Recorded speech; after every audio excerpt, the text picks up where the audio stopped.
Okay, so I want to start by putting a document on the table. It's this typewritten manuscript from 1977. It's called My Roots, written by a man named William Samuel Hoffman. Right. And if you just glance at it, it looks like a pretty standard genealogy, chart names, dates, a few dusty stories. But when you actually read it, it's this incredible case study in what I call sociological velocity. That's a great way to put it, a really useful frame. Yeah. Because what you're looking at is a family that goes from, well, a medieval persecuted life in a Lithuanian village to the absolute top of the American medical world in Chicago. And the timeline is the crazy part. It's insane. It all happens in, what, 2 generations? Just about 40 years. It's a blur. It's a blur. So for this deep dive, we're going to use this memoir to sort of deconstruct how that speed, that acceleration actually happened. We'll look at the mechanics of the escape, the economics of just staying alive, and these weird little accidents of history that helped them pull it off. And it all begins in a place called Scottville. Scottville, Lithuania, yeah. We're in the 1880s. And you have to understand the geopolitics here to get the stakes.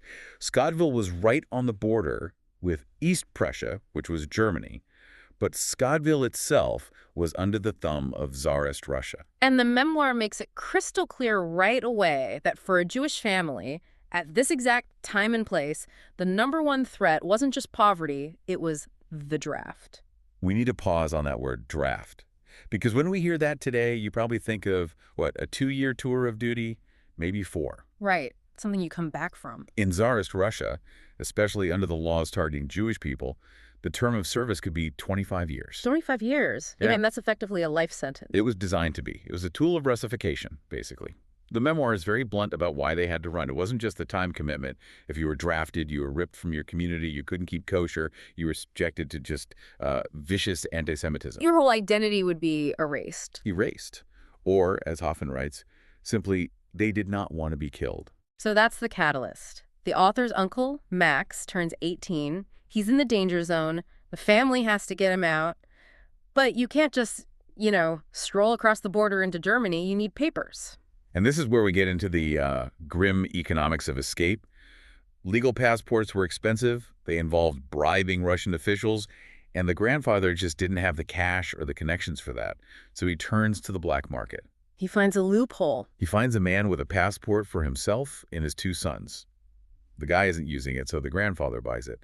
But there's a huge problem with the data. The passport lists the sons as being 12 and 5 years old. Correct. But Uncle Max is 18, and William's father, Louis, is 13. The biometrics, so to speak, are way off. You have an 18-year-old man who has to pass for a 12-year-old boy, and a teenager who has to pretend to be a toddler. It seems completely impossible. I mean, if I'm a border guard, I can tell the difference between a 5-year-old and a 13-year-old. Well, desperation, it drives innovation. The memoir details the whole bit of theater they put on. They hired a horse and wagon. Max, the 18-year-old, he lies down in the back of the wagon. They cover him with blankets and say he has a severe cold. Ah, the universal code for don't get too close, you might get sick. Exactly. Keeps the guards at a distance. But Louis, the 13-year-old, had the harder job.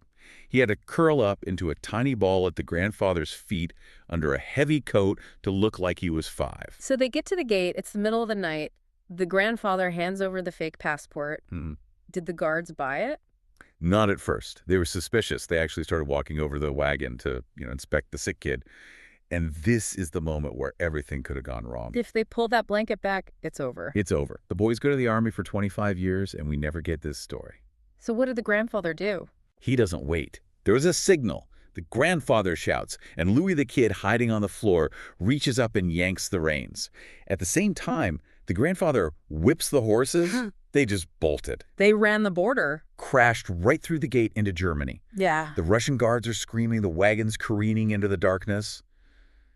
But, and this is the key thing, the guards didn't shoot. Wow. And once they're in Germany, they're okay. Relatively.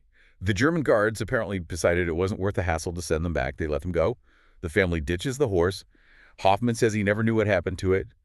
And they get to Hamburg. And from there, it's the story we've heard before. Steerage class on a boat. The memoir describes 10 days of just total misery, filth, hunger, seasickness.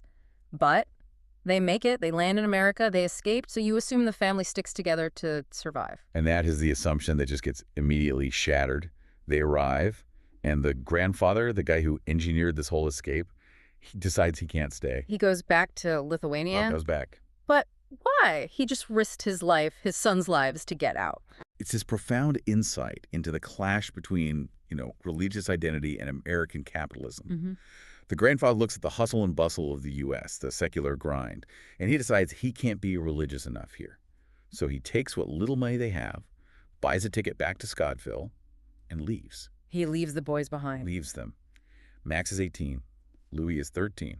Alone in a country where they don't speak a word of the language. I can't even imagine that feeling. You're 13 years old. Your father just got on a boat and disappeared. What does Louis do? This is where that velocity we talked about really kicks in. He has no time to be sad. He has to eat. So he borrows a little money, buys a pack of kitchen utensils, knives, peelers, that kind of thing, and he becomes a peddler. He goes out to Pennsylvania Dutch country. Now, I've always been curious about that. Why there specifically? It was a linguistic survival tactic. Yeah. The source points out that Pennsylvania Dutch is really corruption of Deutsch, which means German. These farmers spoke a German dialect. And Louis spoke Yiddish. Right. And Yiddish is, at its core, a High German dialect with some Hebrew and Slavic mixed in. It was close enough.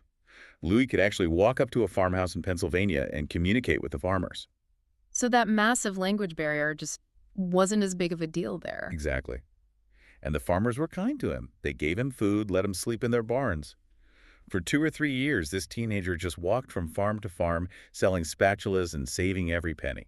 That's some serious hustle. Eventually, he moves to Baltimore, gets a job in a cigar factory, and the memoir gives a pretty bleak picture of what labor was like back then. Oh, it's brutal. This is before unions, before any regulations.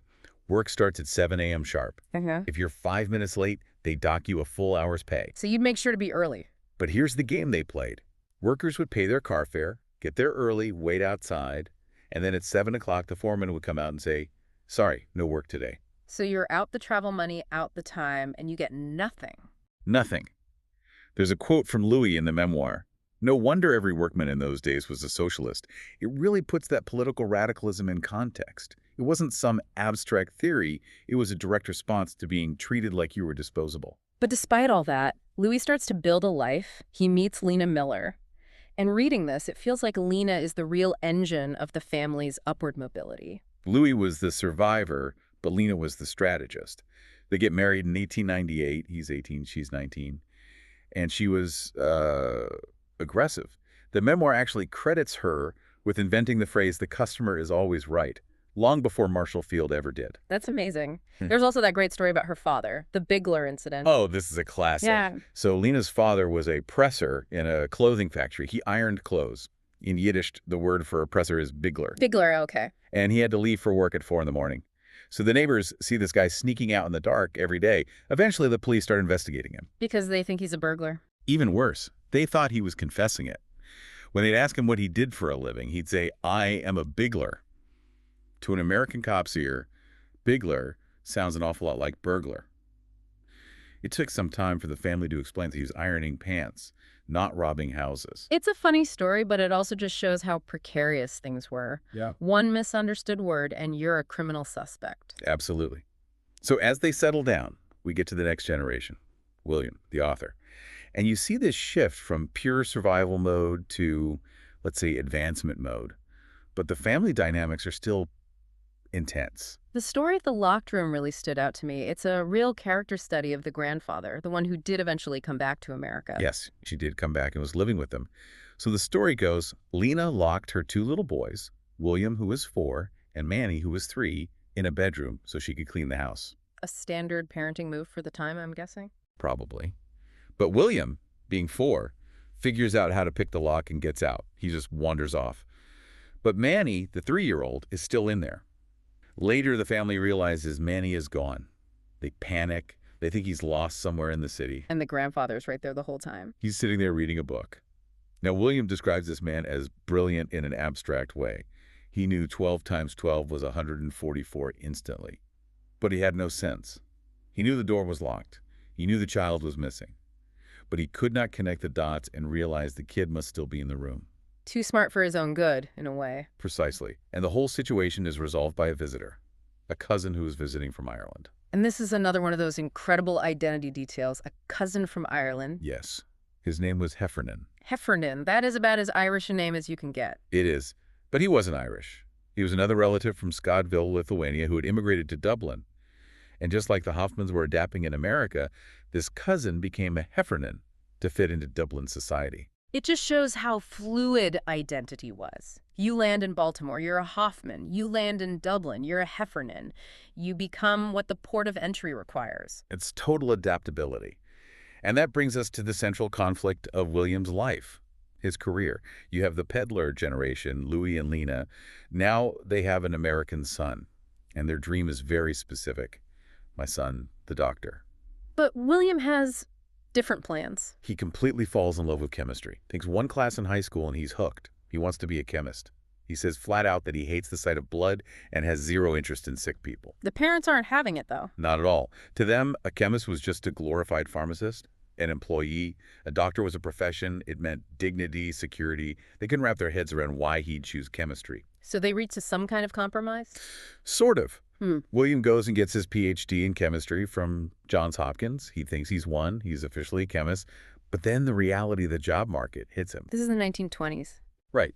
He gets two offers. Standard Oil offers him $2,600 a year. Yeah. Johns Hopkins offers him a teaching job for $1,800. And his father steps in.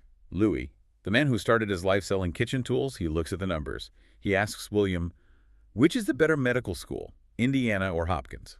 William says Hopkins, obviously. And Louis basically says, you are an educated fool. Why go to a lesser place for a few dollars? Stay at Hopkins and go to medical school. He kind of shames him into it. Financial shaming. Yeah. Absolutely. And it wasn't just his dad. William had a friend, a Dr. Grollman, who pretty much strong-armed him into taking anatomy courses in Chicago that summer.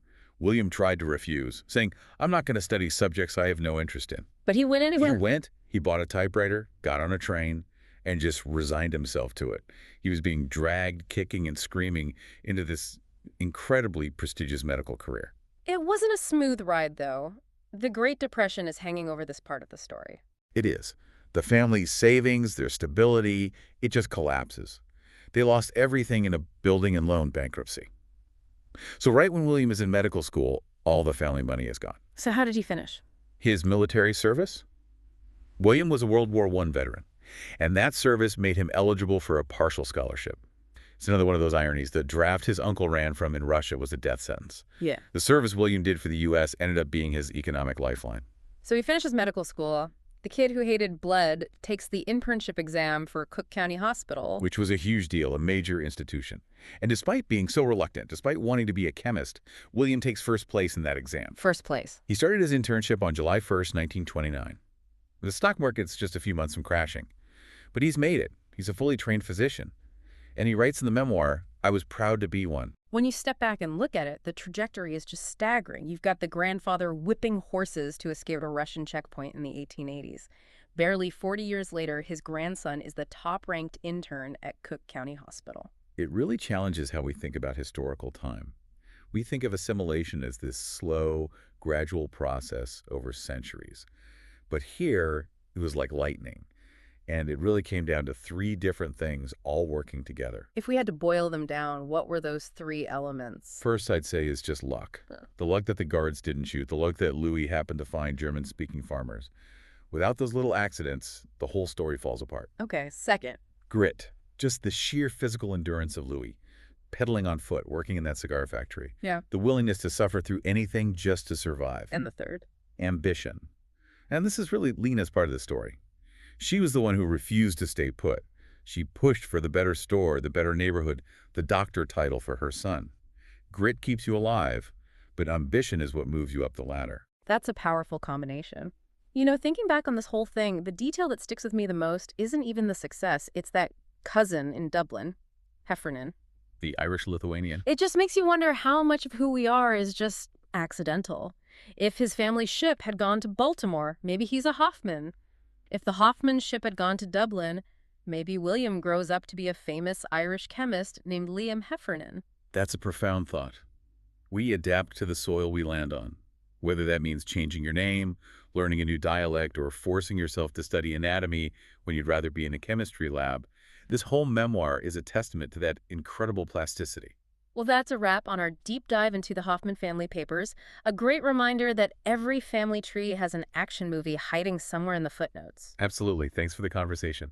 And to you, listening, thanks for being here. We'll see you on the next deep dive.